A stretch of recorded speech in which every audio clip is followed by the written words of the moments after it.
Hello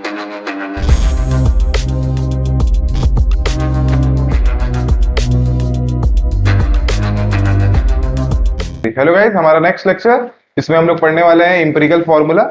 और ये आपका एक इंपॉर्टेंट टॉपिक है जिसको मैं आपको बताता हूँ। ठीक है, तो सबसे पहले हम लोग लिखेंगे एम्पिरिकल फार्मूला। अब एम्पिरिकल फार्मूला होता क्या है? तो जनरली जब आप मॉलिक्यूलर फार्मूला पढ़ते हैं तो आपको पता है कि मॉलिक्यूलर फार्मूला में होता क्या है कि actual number of atoms of different elements present in a compound. ठीक है, या फिर बोल सकते हैं कंपाउंड्स के मॉलिक्यूल में।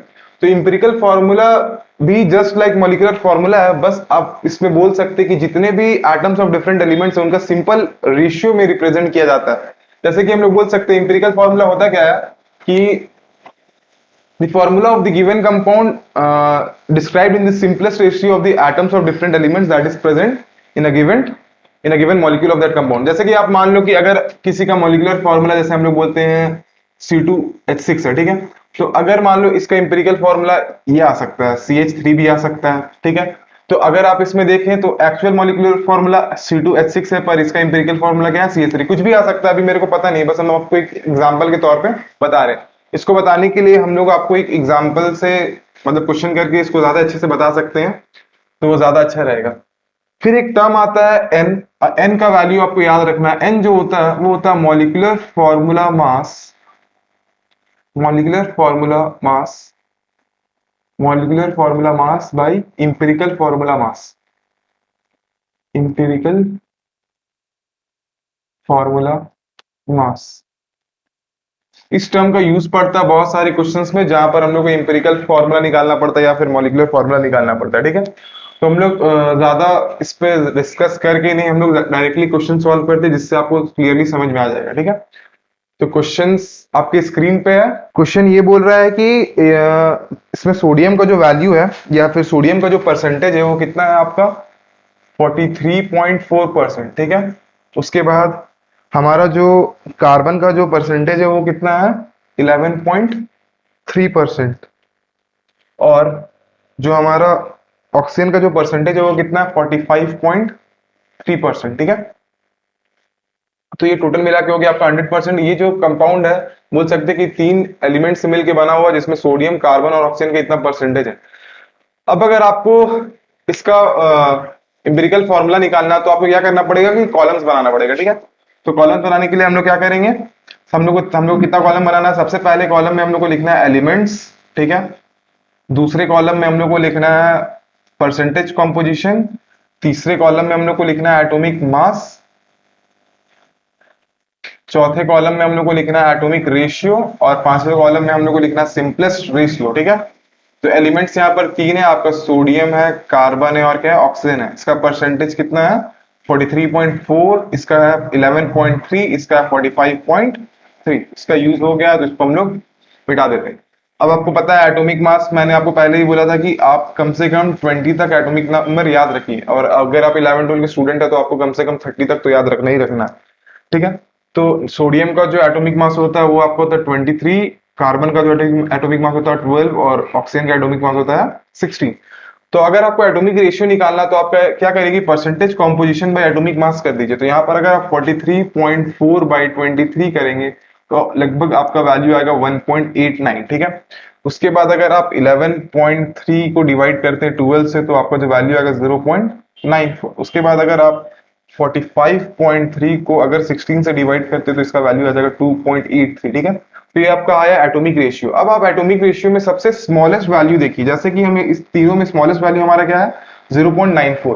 तो ये जो स्मॉलेस्ट वैल्यू आप क्या करिए कि सभी रेशियो को इस स्मॉलेस्ट रेशियो से डिवाइड कर दीजिए, जैसे कि 1.89 डिवाइड बाई 0.94, ये लगभग अगर आप देखोगे तो कितना आ जाएगा, आप इसमें अप्रोक्स वैल्यू लेना, ये आपका आ जाएगा 2। अब 0.94 बाई 0.94 करोगे तो इसका वैल्यू कितना आ जाएगा 1 आ जाएगा। अब 2.83 बाई 0.94 करोगे तो इसका वैल्यू हम लोग बोल सकते हैं लगभग आएगा आपका 3। ठीक है, तो ये तो हो गया मेरा सिंपलेस्ट रेशियो। अब सिंपलेस्ट रेशियो के टर्म्स में ही हम लोग एटम्स को रिप्रेजेंट करेंगे। अब देखो, अब इसमें आप नंबर्स को एलिमेंट्स को आगे पीछे लिख सकते हो, उसमें कोई मैटर नहीं करता, बट अगर आप 11 मतलब 10 में पढ़े हो फॉर्मूला ये सब तो आपको एक नॉलेज आ जाता है कि हमको कैसे रिप्रेजेंट करना। तो सबसे पहले हम लोग को पता है कि हम लोग मेटल का ही नाम रखते हैं। अब देखो जैसे सोडियम हो गया, कार्बन हो गया, ऑक्सीजन हो गया। अब हम लोग सोडियम का नंबर ऑफ एटम्स देखेंगे, कितना है यहाँ पर 2 है, तो हम लोग लिखेंगे Na2। ठीक है, कार्बन का हम लोग देखेंगे तो कितना हो जाएगा, 1 है। और ऑक्सीजन का देखेंगे तो कितना हो जाएगा यहाँ पर 3। तो ये आपका हो गया इंपेरिकल फॉर्मूला। और हम लोग बोल सकते हैं कि जो इंपेरिकल फॉर्मूला है वो आपका मॉलिक्यूलर फॉर्मूला के सेम भी हो सकता है। ऐसा कोई जरूरी नहीं कि इंपेरिकल फॉर्मूला मॉलिक्यूलर फॉर्मूला के सेम नहीं हो सकता है, ऐसा हो सकता है। ठीक है, तो अब देखिए अगर आपको इसमें एन का भी वैल्यू निकालना पड़ता है। ठीक है, अब आपसे क्वेश्चन में पूछा जा रहा है कि क्वेश्चन में ये भी दिया गया है कि आपका, इसको कट कर देना इसी का।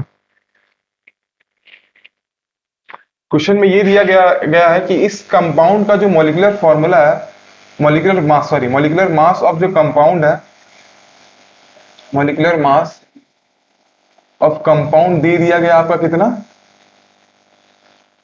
106 ग्राम। ठीक है, ये मोलर मास दे दिया है, मोलर मास दिया हुआ है, और ये मॉलिक्यूलर मास ऑफ कंपाउंड है। ठीक है, अगर आपको निकालना है मॉलिक्यूलर फॉर्मूला, हमको निकालना है मॉलिक्यूलर फॉर्मूला, तो क्या करेंगे, हमको इंपेरिकल फॉर्मूला तो पता चल गया है। अब आप क्या करो कि एन का वैल्यू निकालो। अब यहां से आप क्या करोगे, पहले इंपेरिकल फॉर्मूला का मास निकालो, तो कितना आ जाएगा, सोडियम का एटम 2। तो अगर इंपेरिकल फॉर्मूला हम लोग मास निकालते हैं तो कितना आ जाएगा, 23 into 2 plus 12 plus 16 into 3, that is equal to कितना हो जाएगा, 46 प्लस 12 प्लस 16 इज 48। आप इन तीनों को ऐड करोगे तो 48 12 60 ये हो जाएगा आपको 106। तो आप देख रहे हो कि मॉलिक्यूलर फार्मूला मास और इंपेरिकल फार्मूला मास आपका दोनों सेम आ रहा है। तो अगर आप एन का वैल्यू निकालते हो तो एन का वैल्यू होता क्या है कि molecular formula mass by empirical formula mass. यहां से अगर आप एन का वैल्यू करोगे तो 106 by 106 that is equal to कितना आ गया, 1। अब आपको एक फॉर्मूला मैंने बताया था कि जो मॉलिक्यूलर फॉर्मूला होता है आपका, मॉलिक्यूलर फॉर्मूला जो आपका होता है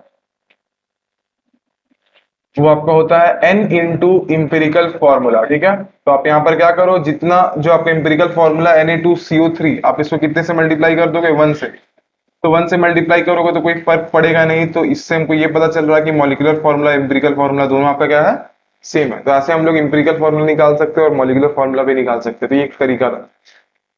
अगर आप देखो तो हम इसको एक और क्वेश्चन से आपको बता देते हैं। तो एक और क्वेश्चन हम लोग बनाते हैं इस इंपेरिकल फॉर्मूला पे, और क्वेश्चन है आपके स्क्रीन पे। तो यहाँ पर क्वेश्चन ये है कि a compound is found to contain 11.2% nitrogen, 3.2% hydrogen, 41.2% chromium and 44.4% oxygen. तो इसमें दिया है कि determine the stoichiometric empirical formula, मतलब मेरे को इंपेरिकल फॉर्मूला निकालना है इसमें। ठीक है, और इसमें एटॉमिक मास सबका डिस्क्राइब कर दिया गया है। एटॉमिक मास इसमें आपको बोल दिया गया है कि नाइट्रोजन का एटॉमिक मास आपका 14 है, और आपका हाइड्रोजन हाइड्रोजन का 1 है, क्रोमियम का आपका 52 है, और आपका ऑक्सीजन का कितना दिया हुआ 16। ये तो आपको याद है, बस क्रोमियम का याद नहीं रहता, तो क्रोमियम का इसमें आपको डिस्क्राइब है। ठीक है, अब देखो आपको इसमें इंपेरिकल फॉर्मूला निकालना है, तो आप क्या कर सकते हो, अगर आपको इसमें इंपेरिकल फॉर्मूला निकालना है तो आप देख लो। और इसमें क्वेश्चन में कुछ और भी दिया है क्या, determine the empirical formula atomic mass, इतना ठीक है। ठीक है, मेरे को अगर इसमें इंपेरिकल फॉर्मूला निकालना है तो होगा क्या, आप क्या करोगे, जो हम लोग पहले किए थे वही करो, आप एलिमेंट्स ले लो। ठीक है, फिर एटॉमिक मास ले लो, फिर एटॉमिक रेशियो ले लो, फिर आप क्या करो, सॉरी, पहले तो आपको परसेंटेज कॉम्पोजिशन, फिर एटॉमिक मास, फिर एटॉमिक रेशियो, और आखिरी में सिंपलेस्ट रेशियो लेते हैं। ठीक है, तो यहाँ पर आप सभी एलिमेंट्स को रख लो। पहले आप लोग को नाइट्रोजन, फिर रखो हाइड्रोजन, फिर रखो आप क्रोमियम, और फिर रखो आप ऑक्सीजन। इसका परसेंटेज कॉम्पोजिशन कितना दिया हुआ है, 44.4% दिया नाइट्रोजन का। ठीक है, उसके बाद आपका, सॉरी, नाइट्रोजन का दिया हुआ है आपका 11.2%, 11.2% दिया नाइट्रोजन का। उसके बाद आपका 3.2% हाइड्रोजन दिया हुआ है। क्रोमियम का दिया हुआ आपका